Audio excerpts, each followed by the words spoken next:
Abra aí Hebreus capítulo 13, versículo 9 até o 16. Hebreus 13, 9 em diante, diz assim: não se deixem levar pelos diversos ensinos estranhos. É bom que o nosso coração seja fortalecido pela graça, e não por alimentos cerimoniais, os quais não têm valor para aqueles que os comem. Nós temos um altar do qual não tem direito de comer os que ministram no tabernáculo. Olha só o que ele diz aí nesse verso 10. Nós temos um altar do qual não tem direito de comer os que ministram no tabernáculo.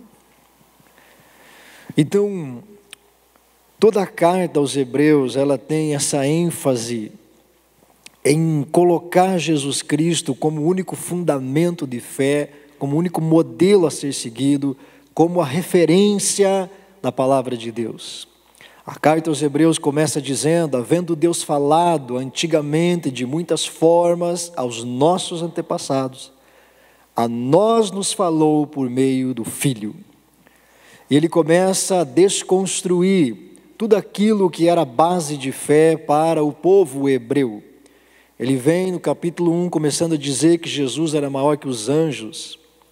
E você tem em toda a tradição judaica, em todo o Antigo Testamento, você tem muitas e muitas experiências com os anjos.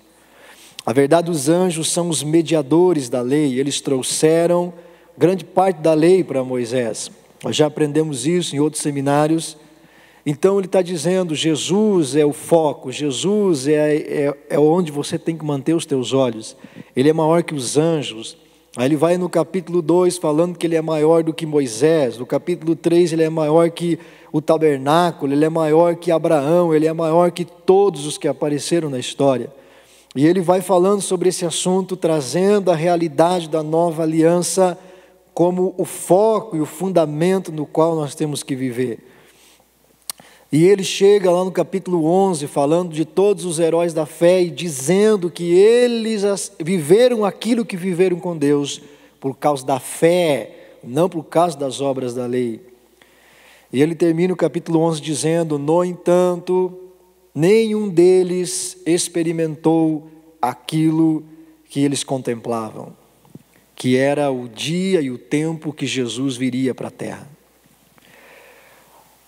Abraão, Isaque, Jacó, Elias, Eliseu, Isaías, Jeremias, todos eles viveram coisas maravilhosas com Deus, mas eles não experimentaram o que você está experimentando, porque eles não haviam nascido de novo aqui na terra, mas você nasceu de novo. Aleluia. E ele vem escrevendo sobre isso, e ele diz: nós não podemos continuar vivendo sobre aquelas mesmas tradições, sobre aqueles mesmos princípios que eles viveram, porque o nosso tempo é outro. Você já morreu para aquele casamento, a lei morreu na cruz, para que você pertença a Jesus Cristo. Aleluia. Você é casado com Jesus, glória a Deus. E aqui ele diz: não se deixe levar pelos diversos ensinos estranhos. É bom que o nosso coração seja fortalecido pela graça, e não por alimentos cerimoniais, os quais não têm valor algum para aqueles que os comem. Nós temos um altar, do qual não tem direito de comer os que ministram no tabernáculo. Ele está dizendo que enquanto você for um ministro do tabernáculo, você não pode experimentar o que está no altar da graça do Evangelho de Cristo. Você só vai conhecer as coisas novas, você só vai entender as coisas de uma ótica diferente, você só vai viver os milagres que Jesus viveu, você só vai viver na revelação que Jesus viveu, você só vai conseguir ler a Escritura como Jesus leu, se você sair do modelo antigo. Enquanto você estiver ministrando no modelo do tabernáculo, existe um altar do qual você não pode comer. Aleluia! Então nós precisamos crescer, amadurecer. Nós precisamos compreender aquilo que Jesus fez conosco, por nós. Quem é esse Cristo? Quem é esse homem? Quem é Jesus? E nessa primeira parte eu quero citar alguns exemplos mais práticos que mostram o que você pode, o que nós podemos estar ainda dentro do modelo antigo. E ontem nós citamos algumas coisas, mas a primeira coisa que acontece quando você ministra ainda no modelo do tabernáculo é a ênfase na performance das coisas, a ênfase em ser visto pelas pessoas. Essa foi uma das coisas que Jesus mais encontrou nos dias deles. Você vai ver Jesus falando muitas vezes, principalmente em Mateus capítulo 5, 6, 7 e 8, Jesus dizendo: tudo que vocês fazem é para serem vistos pelos homens. Vocês jejuam e aí aparecem com uma cara triste para mostrar que vocês estavam jejuando. Vocês oram em pé nas esquinas para que o povo veja que vocês estão orando. Vocês vão na casa das viúvas e fazem longas orações a fim de devorar a casa delas, ou seja, de se aproveitar que ela é viúva, não tem mais marido, e tirar o dinheiro que ela tem. Enfim, a base da espiritualidade daquele povo, daqueles sacerdotes, principalmente, era toda baseada em aparência. Jesus muitas vezes combate isso em todo o Evangelho, e ele diz: vocês são sepulcros caiados. Você já viu na televisão, quem sabe você já viu pessoalmente, aqueles cemitérios onde é tudo uma grama e tem só aquele cal branco em cima, uma lápide, né? Nos Estados Unidos tem bastante. Vocês já viram lá nos Estados Unidos? Lá tem bastante.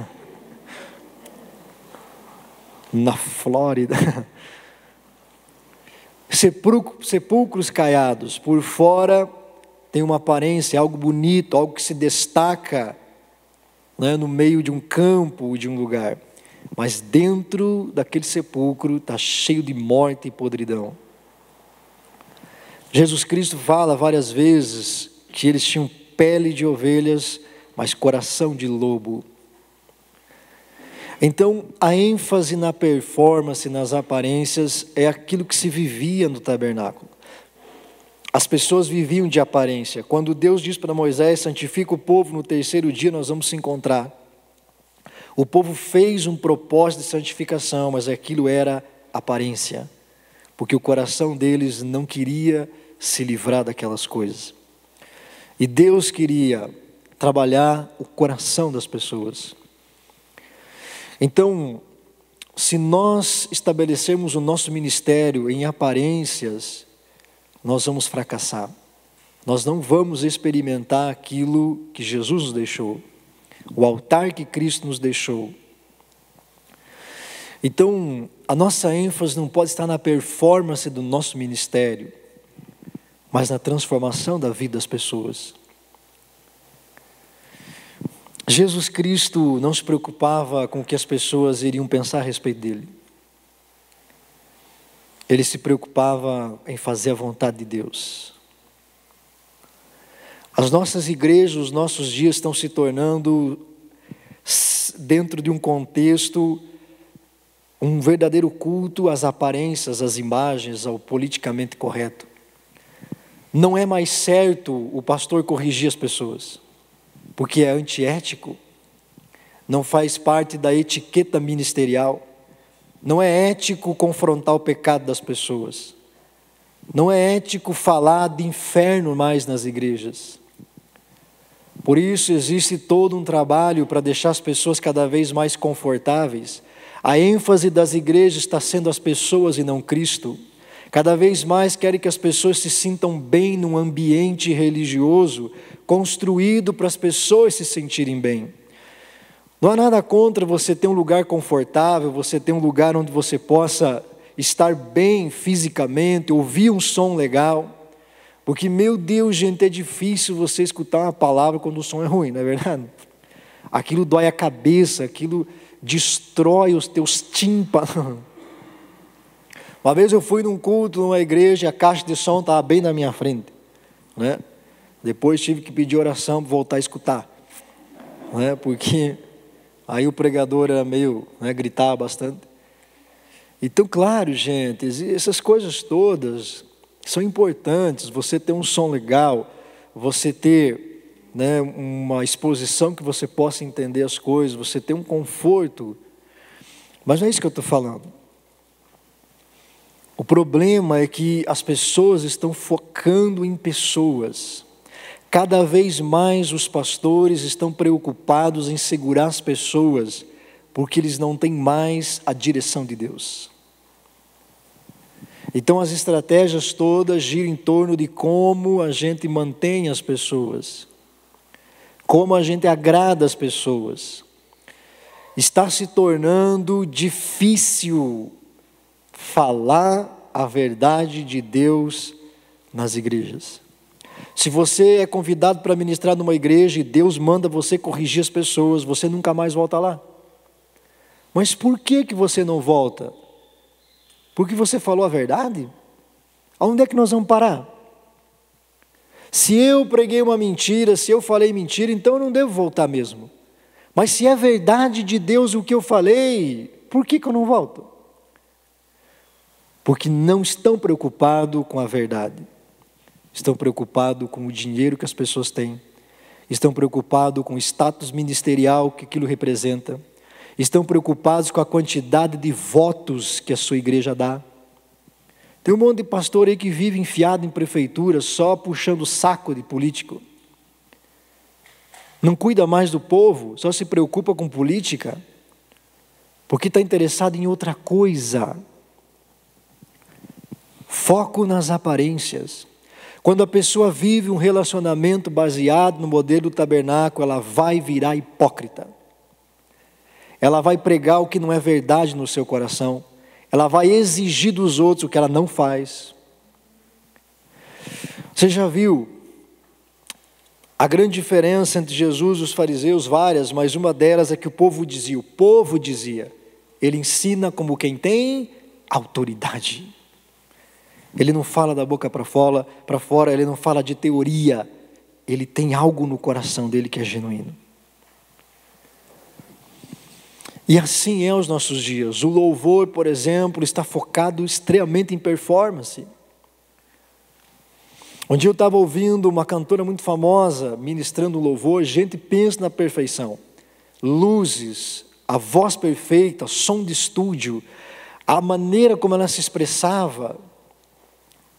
Uma verdadeira cantora, uma verdadeira artista, toda produzida, toda uma produção legal, vídeo de qualidade, som de qualidade, tudo perfeito. Mas a canção que ela estava cantando era uma canção antiga, muito linda, a letra da canção, muito verdadeira. Só que quando você ouvia a canção, faltava algo. Faltava essência. Faltava ser verdade aquilo que estava cantando. A pessoa canta e diz, eu vim para adorar-te. Só que ela não veio para adorar. Então, aquilo que a pessoa canta não está no coração dela. É apenas uma produção exterior. E o Espírito Santo só se move na verdade. E nós precisamos voltar a essas coisas, gente. Onde estão os verdadeiros valores do cristão? O cristão é aquele que, quando é encontrado em pecado, se arrepende, se humilha, pede perdão e diz, eu errei. Mas nos nossos dias as pessoas estão sendo pegas em pecado e inventam outro pecado para cobrir aquele. Ou você está traindo. Não, o que é isso? Não estou. Aí a pessoa mente para cobrir aquilo, aí mente de novo, mente.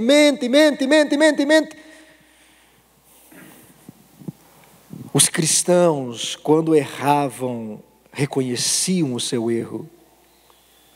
Os cristãos, quando eram confrontados e corrigidos, diziam, não, eu errei mesmo, me perdoe. Não precisava nem a pessoa dizer. O cara procurava e dizia, olha, eu errei contra você, cara, eu falei de você, eu não deveria ter feito isso, me perdoe.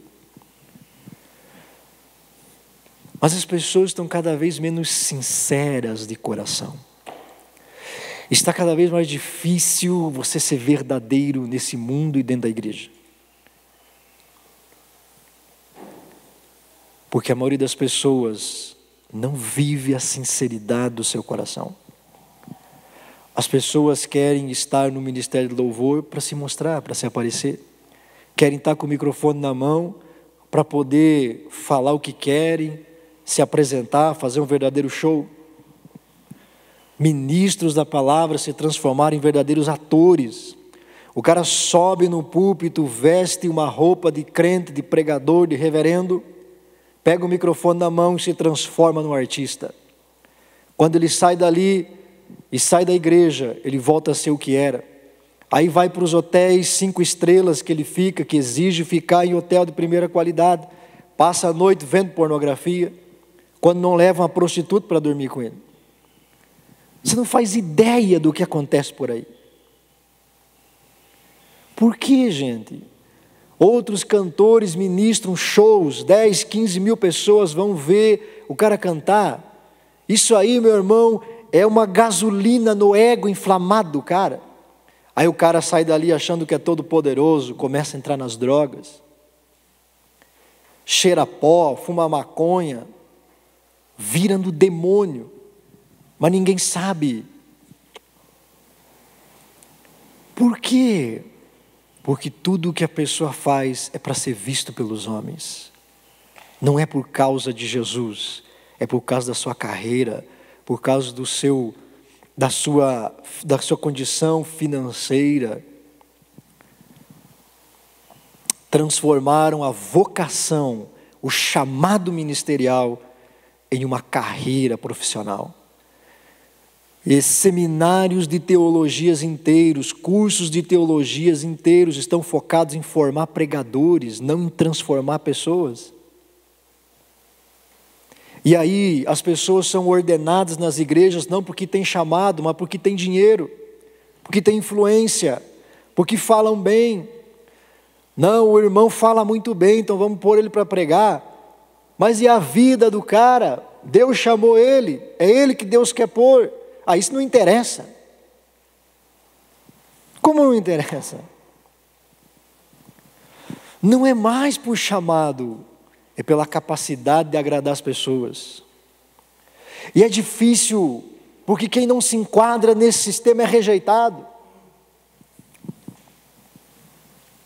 As pessoas não conseguem mais entender os verdadeiros homens de Deus. Não conseguem mais discernir. Elas não veem Deus fazendo milagres, elas só veem os problemas que a pessoa tem. Ah, o fulano lá é meio rude na maneira de falar. Ele fala errado, mas Deus usa ele. Agora o fulano prega. Olha, o fulano prega, meu Deus do céu, como ele prega. E o que acontece? Ah, não acontece nada.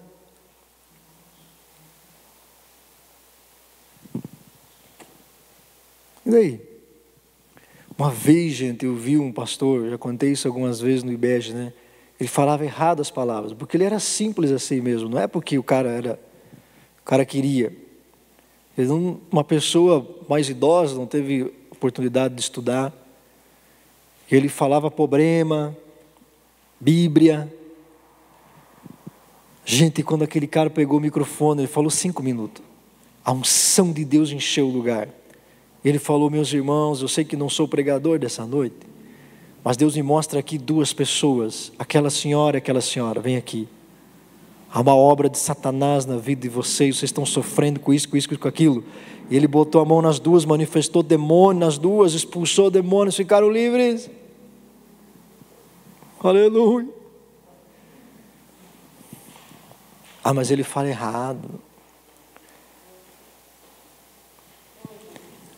Ah, mas ele é meio antigo, ele não está na moda dos nossos dias, né? O que você quer? Você quer Deus ou você quer pessoas? Você tem que aprender a olhar para a essência do que Deus faz na vida de uma pessoa. Deus não vê como o homem vê. O homem conhece as aparências e sempre a ênfase dos homens é nas aparências, sempre. Então, o modelo do tabernáculo traz um foco na performance e não na essência. E quando Jesus vem, Ele vem focando na essência do coração das pessoas. E mesmo o coração mais perverso, Jesus vinha para libertar e transformar. Mas aquele que vivia nas aparências e achava que não precisava de Jesus, esse não teve socorro. Então, não foque na performance das coisas, nas aparências. Se preocupe com Jesus. Se preocupe com as pessoas. No caso do Ministério de Louvor, que é o nosso seminário, né? O louvor não é um lugar onde você monta uma banda. O foco do louvor, a pessoa precisa ouvir o que você está cantando. Aí as pessoas vêm preocupadas com o seu próprio ego, bota o cubo daquela guitarra, aquela coisa lá no último, e só escuta a guitarra, só escuta a bateria, só escuta o baixo, só escuta não sei o quê. Por quê? Porque a pessoa tem que mostrar. Você, ministro de louvor, tem que pensar no povo. Você está aqui para servir a igreja. Você não está aqui para ser servido. Aliás, essa é uma segunda coisa. O modelo do tabernáculo é focado em ser servido. Mas a graça você é que serve. O povo não está aqui para te servir. Você está aqui para servir o povo. Então, quando você ministrar, pense nas pessoas. As pessoas têm que ouvir o que você está cantando. Tem que entender o que você está falando. Mas as pessoas vêm focadas no próprio ego, e aí não obedece a pessoa que está na mesa, não obedece o pastor que pede as coisas, porque não está preocupado com isso. A pessoa não consagra mais sua vida para subir no altar de Deus, porque tanto faz, o importante é que vão aplaudir o que eu vou fazer. Não. Se quer comer do altar de Deus, quer experimentar as coisas de Cristo, saia fora desse negócio. Pare de querer ser visto pelas pessoas. Pare de dar importância aos elogios. A maioria das pessoas elogia você por aquilo que viram, não por aquilo que Deus está vendo. O maior inimigo daquilo que é excelente é o bom. Todo mundo acha que é muito bom. E o que Deus acha? Deus olha e diz: eu acho que você ainda não está bom. Aleluia. Gente, outro dia eu fui visitar aí um casal que está participando aqui da igreja já há mais ou menos um ano. E eles estão assim numa busca por Deus, e Deus usou ela para curar uma criança uns 2 anos mais ou menos, estava cheio de afta dentro da boca, não conseguia comer, chorava o dia todo, de fome, de dor, quando colocava alguma coisa na boca. Pense, gente, um bebê. E eles foram lá e oraram pela criança, e no outro dia a criança acordou sem nada. Sumiu aquelas aftas, aquelas feridas dentro da boca. E o casal estava maravilhado. Aí eu fui lá e falou: mas ele pediu para ir lá na casa dele, se o pastor podia lá ungir. Foi: vamos lá visitar. Fomos lá, ungimos a casa, abençoamos a família. Aí voltamos, ficou na empresa dele, peguei meu carro e vim. E quando eu saí de lá, Deus falou assim comigo: eu não preciso de você. Aleluia! Oh, glória! Deus estava dizendo: não pense que se você andar fora da minha linha, eu preciso de você. Porque eu tenho muitos outros para usar. Deus não está precisando de você. Bobeie para você ver. Você fica para trás, Deus levanta outros. Então, foque no que Deus foca, foque no que é importante. Nós citamos ontem também o pagar pelos pecados. Gente do céu, isso aqui está vivo dentro da cabeça das pessoas. Você tem que sair de você. Não, eu estou passando por essa dificuldade financeira para pagar pelos meus erros do passado. Gente, isso é espiritismo. Você sabia que isso é espiritismo? E esse espiritismo está sendo pregado no púlpito das igrejas. Não, você está passando por isso para ser purificado. Esse câncer, esse vírus, isso aí está vindo para Deus tratar você. Deus vai usar a doença para tratar o teu caráter. Olha só que Pai maravilhoso que é Deus. Deus vai pôr uma lepra em você, para você ser mais humilde. Olha, não é lindo, gente, o discurso? Só que é do diabo isso aí. Isso é espiritismo, isso é maligno. Mas as pessoas engolem como doutrina de Deus. Ai, que lindo, estou sofrendo para pagar pelos meus pecados. De onde vem isso? Vem da ideia de que você sofre para pagar pelos teus pecados. Mas Jesus pagou os teus pecados. Pagou, gente, pagou todos, os do passado, os do presente, os do futuro. A obra dele foi completa, ele não precisa morrer de novo na cruz para pagar por aqueles que você cometeu depois que nasceu de novo. Mas as pessoas acham que pagam pelos seus pecados, então elas querem se punir, elas querem penitência, elas querem autocomiseração. Aí a pessoa vem com aquele vitimismo pessoal, com aquela pena de si mesmo. Ai, coitado de mim, por que eu nasci? Ai, eu fui rejeitado quando eu nasci. Ah, porque eu sou órfão de pai. Você nasceu de novo, então você tem pai. Órfão é quem não tem Jesus, ainda que tenha pai e mãe morando dentro da mesma casa. Ah, você não entende o Evangelho. As pessoas não vivem pelo Evangelho mais, gente. Então, ninguém paga pelos pecados. Se você acredita que você paga pelos teus pecados, você é o maior arrogante da terra. Não existe arrogância maior do que você dizer que Jesus não fez a obra completa por você, você ainda está pagando pelos teus pecados. Essa é a arrogância da religião. Não, é o seguinte, eu vim aqui, estou pagando pelo meu pecado. Está aqui uma oferta em dinheiro aqui. Não é isso que se faz na religião? A pessoa vive a semana inteira no fervo, na bagunça, no adultério, na traição, no engano.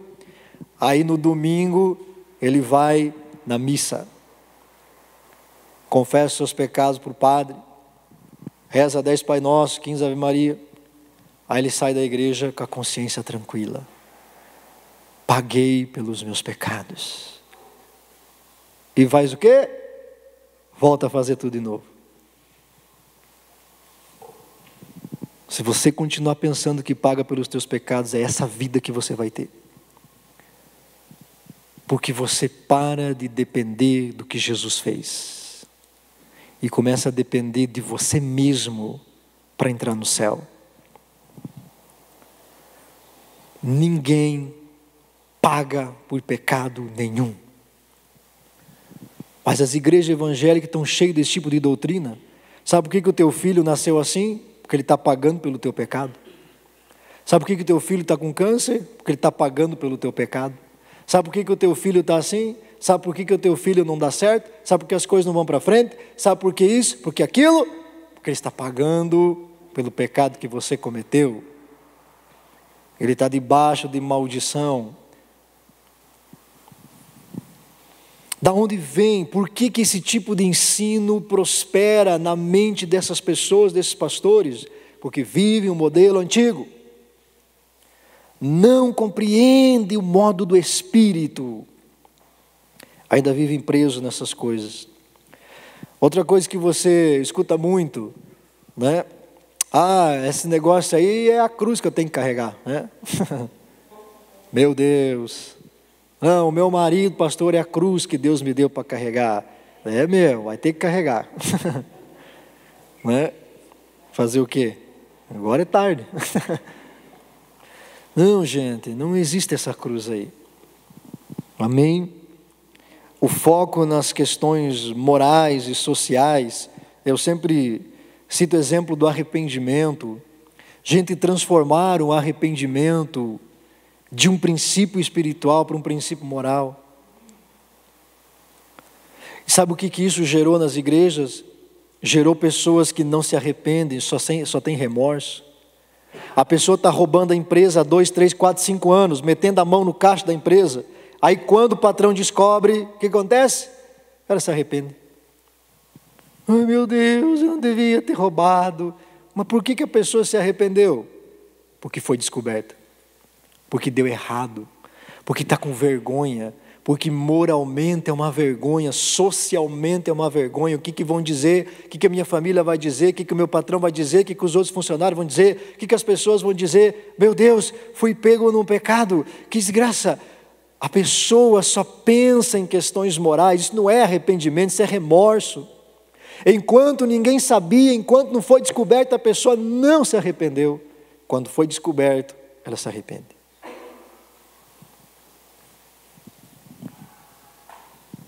É esse arrependimento que tem sido pregado. Eu não tenho que me arrepender por uma questão moral, mas por uma questão espiritual. Eu não posso ser ladrão, porque os ladrões não entram no reino dos céus. As pessoas não pensam mais nas questões espirituais, a condenação ao inferno. É por causa de Jesus que eu não posso fazer isso. É para não prejudicar a vida do meu próximo. Por que você não rouba? Porque está errado, Jesus diz que está errado. Então por que as pessoas não se arrependem antes?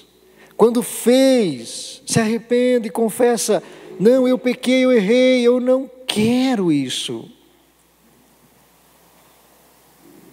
Mas as pessoas não se arrependem. Aí quando a pessoa é descoberta, ela se arrepende porque deu errado. Muitos traem e daí se arrependem. Por quê? Porque a pessoa que traiu não era uma pessoa boa.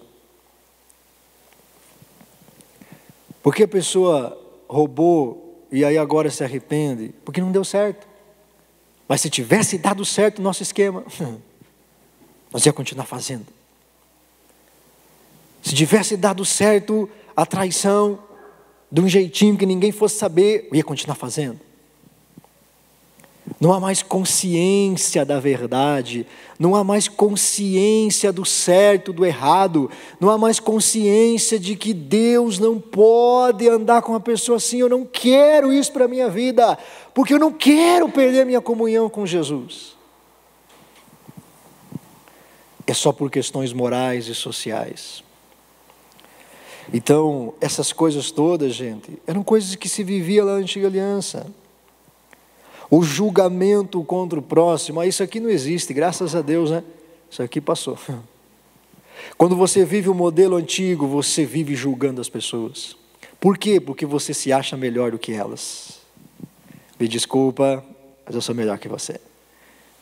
Você peca, eu não peco. Você não vem na igreja, eu venho. Eu tenho talentos e dons, você não tem. Eu sou especial. Julgamento. Se você julga essa pessoa que está do teu lado, você sai da graça. Não julgue para não ser julgado. Se eu julgo ele, eu não estou julgando ele, eu estou julgando a mim mesmo. Se eu digo, aquilo que ele fez, ele merece ser excluído da igreja. Ele tem que ser excluído da igreja. Eu julguei, condenei, dei a sentença. Eu estou julgando a mim mesmo. O dia que eu fizer algo parecido, ou se eu já tiver feito algo parecido com aquilo que ele fez, esse é o julgamento que cairá sobre mim. Não, essa pessoa aí não pode mais ministrar no altar da igreja porque ela fez tal coisa. Mas ela está sendo tratada, ela se arrependeu, ela está reconciliada com Deus. Não, eu não aceito isso. Se você fizer algo parecido com ela, Deus não vai aceitar você. Aleluia! Vai julgando. Vai julgando. Quando chegar a tua hora de ministrar, Deus não quer você, porque tem um julgamento contra você aberto. Não julgue ninguém. Ajude as pessoas. Quando você parar de julgar as pessoas, Deus pode te revelar os problemas que elas estão passando. Quando você parar de julgar as pessoas, Deus pode te mostrar o pecado por trás daquele mal. E você vai ajudar a pessoa a vencer aquilo. Não julgue, gente, não julgue. E aí, isso cria um abismo gigante. Você não conhece igrejas onde há uma distância enorme entre os pastores e o povo? Para o povo chegar no pastor, meu Deus do céu. Tem que se preparar. Tem que se preparar. Tem que falar com o subsecretário da Secretaria 2. Daí falar com o subsecretário da Secretaria 1.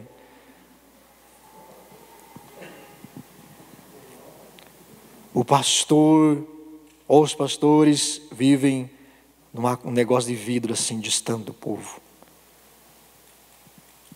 Isso é lei, gente. Os levitas dentro do tabernáculo, vestes especiais, roupas especiais, o povo distante. As pessoas não têm mais acesso ao pastor, não conhecem mais o pastor, porque eles gostam disso. Eles gostam de que você tenha medo deles. Eles gostam de que você olhe para eles como os intocáveis, inquestionáveis. Deus me livre se você não concordar com a pregação do pastor. Você é rebelde, você é maldito, você vai pagar. Não é assim? É assim que funciona. Outra coisa, modelo tabernáculo vivinho. A pessoa vive no mundo de fantasias. Vive no mundo de fantasias. Ela sempre está se relacionando com Deus baseado em símbolos. Você viu a fumaça da glória? Você está procurando Deus na fumaça, na Shekinah, a atmosfera da presença. O que é a atmosfera da presença? Você pode me explicar? Não, pastor, é aquele ambiente energizado assim, né? Não, mas isso aí é outra coisa, irmão. Simbolismo, sempre é simbolismo. A pessoa está procurando Deus nas nuvens, no abstrato, na fantasia. A nuvem, a Shekinah, a atmosfera. Isso era tudo que tinha no tabernáculo, símbolos. Sombras que apontavam para uma realidade que viria. Mas agora Jesus já veio. E é isso que a gente vê acontecendo. Se Jesus Cristo faz um milagre como fez nela, gente. Gente, ontem Deus visitou ela, o poder de Deus durante a mensagem começou a trabalhar dentro do organismo dela, dentro do sistema dela, e começou a mexer, e quando ela chegou lá na casa dela, aquilo tudo começou a sair, começou a ir embora, começou a ser tirado, e ela está livre, está curada, está restaurada. É Cristo que faz isso, gente, as evidências do ministério de Cristo acontecendo de novo. As pessoas veem uma coisa como essa, e elas continuam querendo a nuvem da glória. Aí quando aparece um preletor internacional que usa anel com pedra vermelha, sapato lustrado de 12 mil reais, prateado, com detalhes em ouro, botoaduras de prata, e ele olha para você com uma cara de santidade, e diz assim: eis que vejo um anjo correndo nesta igreja. Aí você, aleluia, aleluia, oh glória, meu Deus, e avião, e pula, e rodopia, e glória a Deus, e aleluia. Só que é mentira. E aí você sai do culto dizendo: que palavra, que culto, meu Deus, fogo, glória. E a tua vida continua igual.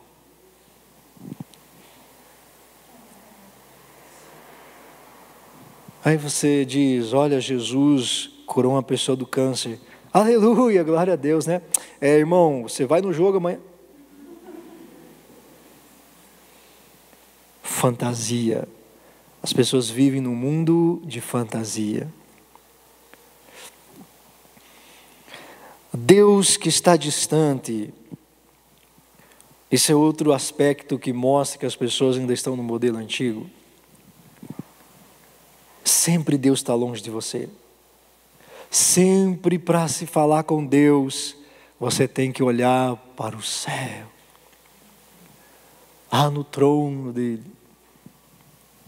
Deus está perto. Deus não está longe. Jesus Cristo trouxe ele para dentro de você.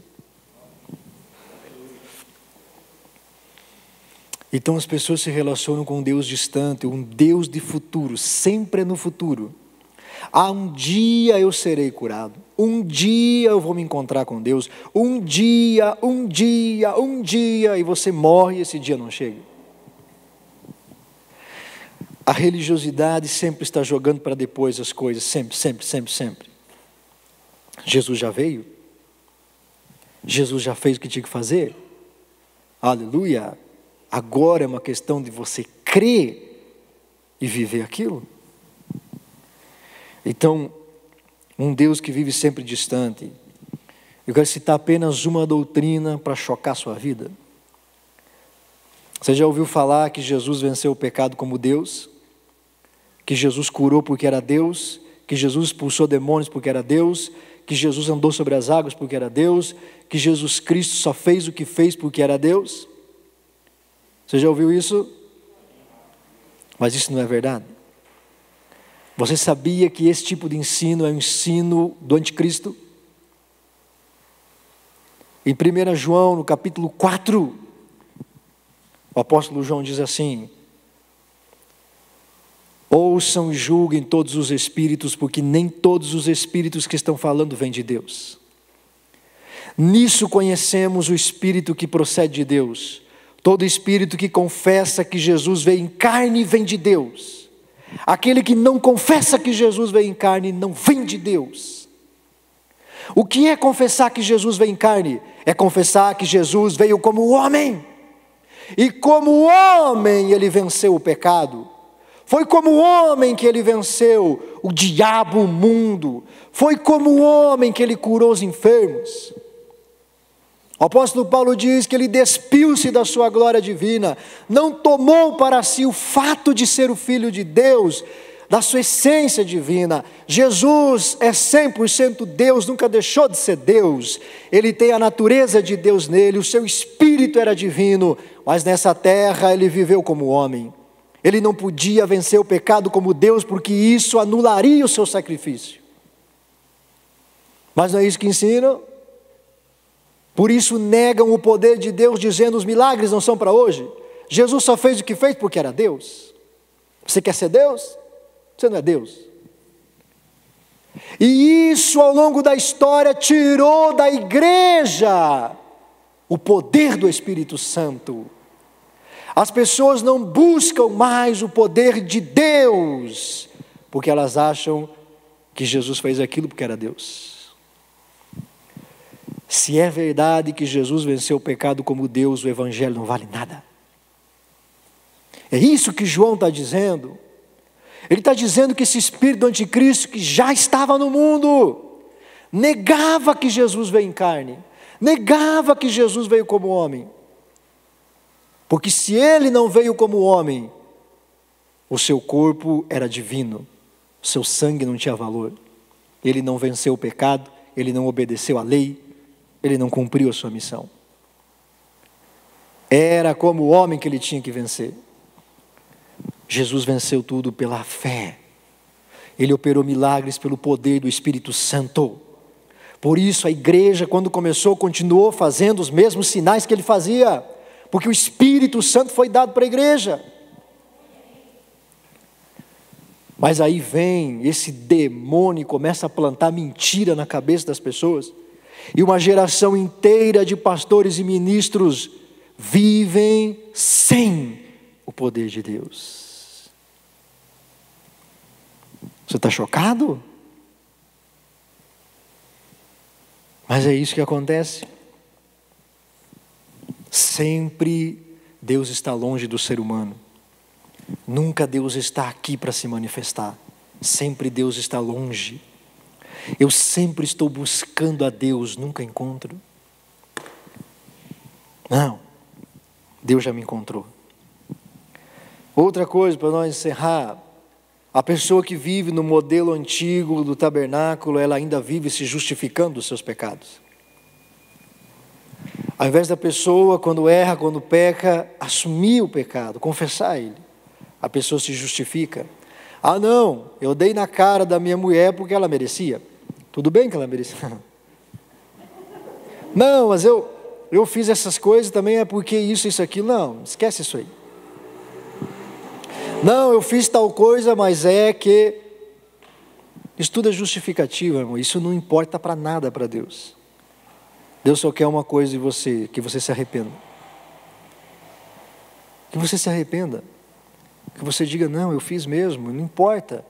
Mas aquela pessoa mereceu, ela me provocou, eu sei que ela fez isso, mas você está errado, você não devia ter feito. Ela vai se acertar com Deus, a questão é você se acertar com Deus. Então, se justificar dos teus erros, mostra que você ainda não vive a fé no Evangelho. Gente, eu poderia citar muitas e muitas coisas, mas eu trouxe essas para você ter uma noção, para você ter uma consciência de como essas coisas ainda vivem na sua cabeça, no seu coração. Mas aqui ele diz, nós temos um altar do qual não tem direito de comer os que ministram no tabernáculo. Tem coisas muito boas para você experimentar. Cada vez que você abrir a Bíblia, tinha que ser um dia especial e novo. Olha só o que está escrito aqui. Olha só que maravilha. Cada vez que você dobrasse teus joelhos para orar, você tinha que experimentar a voz de Deus falando com você. Você tem que ter sonhos com letras de músicas. Você tem que ter visão com o que Deus está fazendo. As experiências com o Espírito, o céu está aberto sobre tua vida. O céu de Deus está livre para você fluir. O que eu preciso, pastor? Saia desse modelo antigo. Venha para Cristo de todo o seu coração. Amém. Gente, vamos fazer um intervalinho.